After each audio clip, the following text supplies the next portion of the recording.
One of our viewers wrote in, they wanted to get this tattoo done, they brought it to their local artist. Let's find out how it turned out.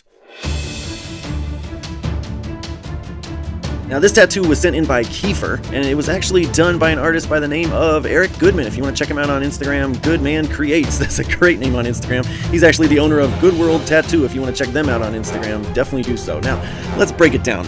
Black work like this is really a challenge for any artist. It can be really difficult to fill in all these tight little spaces with black and like tight liners, tight round shaders, and without damaging the skin. That's really difficult for any artist to do, and so pieces like this can be kind of challenging.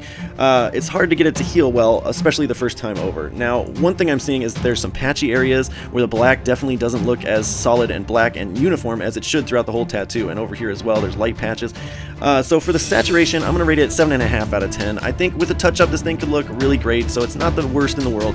Now, with designs like this, artists also have to choose how much detail they're willing to attempt. And in this case, if I go over and show you the reference image again, you can see up in this circle there's a lot of really tight, detailed, ornate kind of line work going on in there. And if I go back, you can see that the artist really chose to kind of simplify that. And I don't blame them, because look down here, some of these lines blurred after they healed. And so it's kind of a good thing that the artist chose to simplify some of it. For the line work though, I'm going to give it an 8 out of 10, especially because that blurring there, and then some of these lines came out blurred as well. Yeah, so an 8 out of 10 for the line work. Overall, I think this tattoo rates at about an 8 out of 10. It's not a bad tattoo at all, especially when I compare it to the other artist's work. I looked through his book, and he's got some phenomenal black work stuff, dot work stuff, really just a great artist. So if you want to check him out, Goodman Creates on Instagram, right there in Sacramento, California. I think he's a great artist to go check out. Let me know how you would rate this tattoo down in the comments below. Otherwise, if you want your tattoo rated, just send it in. Okay, bye-bye.